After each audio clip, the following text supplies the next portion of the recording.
रोज रोज भाजीला काय करायचं हा जो कोडा आहे ना तो प्रत्येक गृहिणीला पडतो. तर चला म्हटलं आज मी एक तुम्हाला सोपी रेसिपी दाखवते.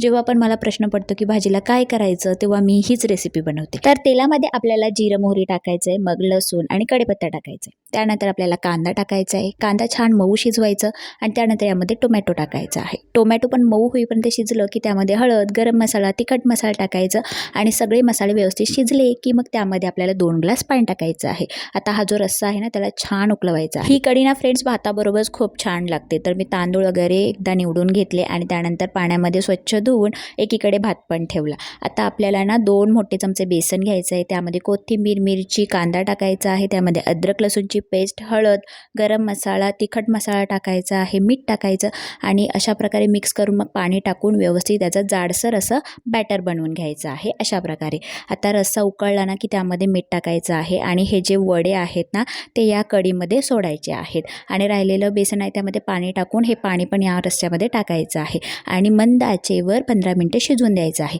आता ही लोखंडाची कढई ना माझी खूप तेलकट झालेली आणि तिच्या खूप तेलकट थर बसलेला, ती अजिबात गरम होत नव्हती.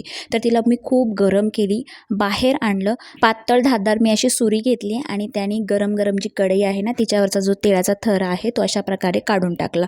आता ही छान स्वच्छ झालेली आहे आणि एवढा तेलाचा थरीचा निघाला होता.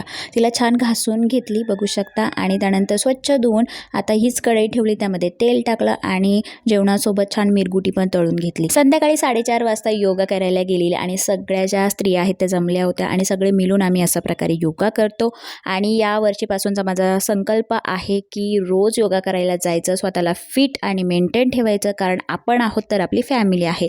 तर असा होता आजचा दिवस. Bye bye.